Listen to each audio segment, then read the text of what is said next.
tremendous gentleman, our friend from Akron, Ohio, and he'll continue to be a consultant to the tour. Mike Connor of Akron, Ohio, the new commissioner, starting in 1992, and best to Joe and to Mike.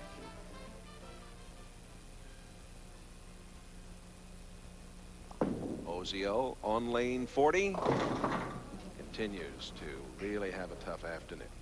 And he made a little adjustment there. He's moved in, well, not a little adjustment, a very big adjustment. He's moved into the area of the lane where Ferraro was playing so successfully. Didn't work for Dave. He went from that hanging the ball over the channel to about the second arrow. Didn't get the ball back. He's going to lose this match and take down the $9,000 third prize, and it will put his earnings for this year over the 220,000 mark.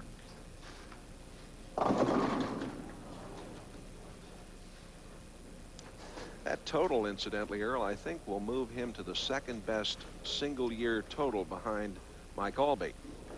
Albee holding the record. Yeah, somewhere $298,000. Not a bad season. Yeah, that was a remarkable year for Albee a few years ago.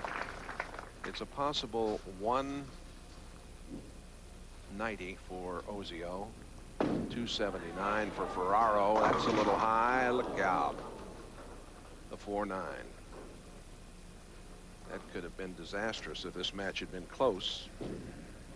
Both players are very relaxed at this point. He's so relaxed, as a matter of fact, I think he might just pick this up. Let's watch this. Okay. Like that. Oh, prediction perfection for you. How about that? Well, I tell you, Ferraro is a great spare shooter, so it wasn't that difficult to call. It's a difficult spare, but him being the kind of, with the accuracy he has, it's not that hard to call. Here's another look at it. Watch him slide the 4-pin into the 9. And then back to live action, leaving the solid 10 on the left-hand lane. Both players, knowing the match is over, just finishing out, very relaxed. The problem that Ferraro could have is he could lose his concentration, much as Ozio seems to have lost his this particular telecast. And if he does that against Roger Bowker, he's going to have his hands full.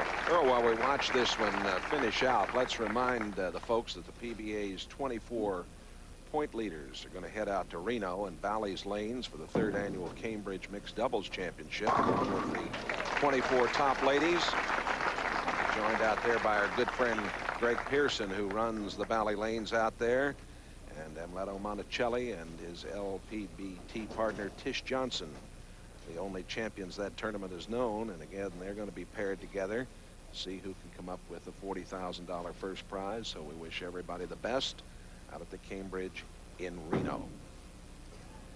Strike for Ozio in the 10th. He is down, though, by 58 pins. Johnny Petraglia, the 2-time PGA president, Triple Crown champion, bowled here with the wheelchair amateurs in their first Pro-Am squad on Monday afternoon, and there were over 150 of the wheelchair veterans here for this bowling tournament this week. I had a chance to meet some of them last night. Ozio with another strike, gathering himself here in the waning moments. A little late. Yep. But David's had, as we've mentioned many times, a wonderful, wonderful year.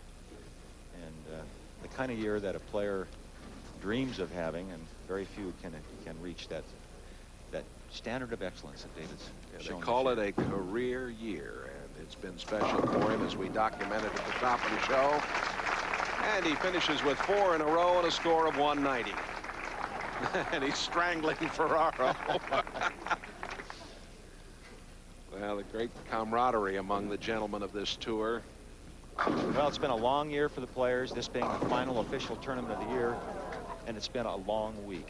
A very difficult format, 56 games, a grind. And David, as you know, won last week, finished on Saturday, had to be here to start the Pro-Am competition on Sunday. So he's been bowling for 13 consecutive days. That's right.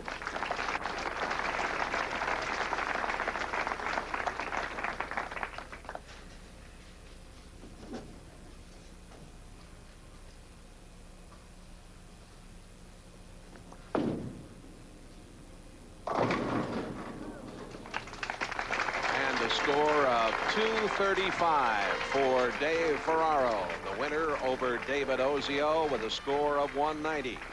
So it will be Ferraro, the '88 champion.